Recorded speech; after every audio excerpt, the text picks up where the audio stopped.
What is up guys, and welcome to my channel. Today we'll be unboxing the DJI Mavic Mini Flymore combo and comparing it to the basic kit. So let's take a quick look at what's inside.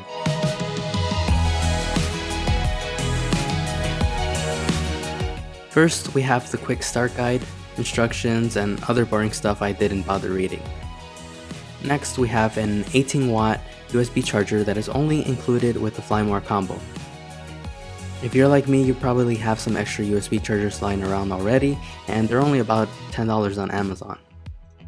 Here we have 3 intelligent flight batteries. The basic kit only comes with one, and each battery will give you a maximum flight time of about 30 minutes. If you want to buy some extra batteries, they are sold for $45 each.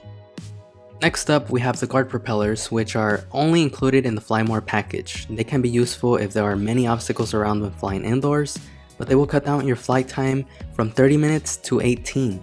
The carrying case is also included in the Flymore combo. Inside it you will find a 2-way charging hub, a controller, spare propellers, and the following accessories, such as these micro USB cables.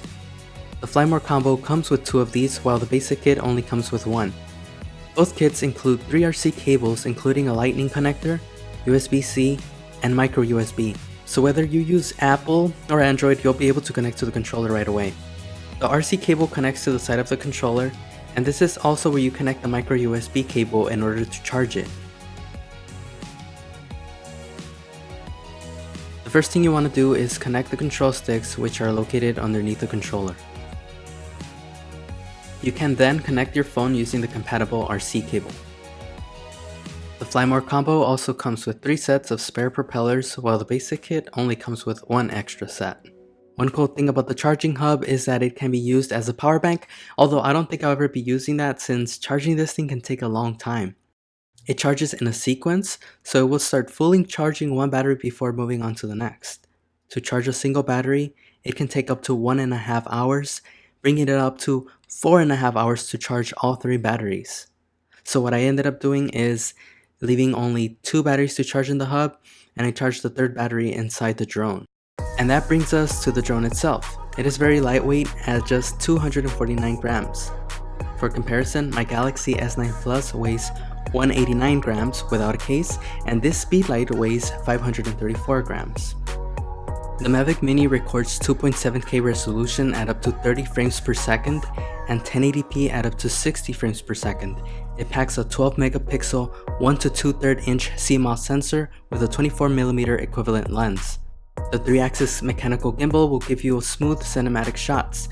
You can record still images at up to 4000 by 2250 pixels. However, you will only be able to capture JPEGs as RAW is not supported. The Mavic Mini supports up to 256GB micro SD cards, and for those wondering, the maximum video transmission distance is about 2.48 miles, which is 4 kilometers. So now the question is, should you get the basic kit or the Flymore combo? The Flymore combo is $100 more. If you purchase the extra accessories separately, you'll be spending approximately $213. I personally went with the Flymore package mainly for the extra batteries, since 30 minutes of maximum flight time did not sound like enough. And buying 2 extra batteries would have come out to $90 anyhow. So for the batteries alone, I think it's worth the upgrade.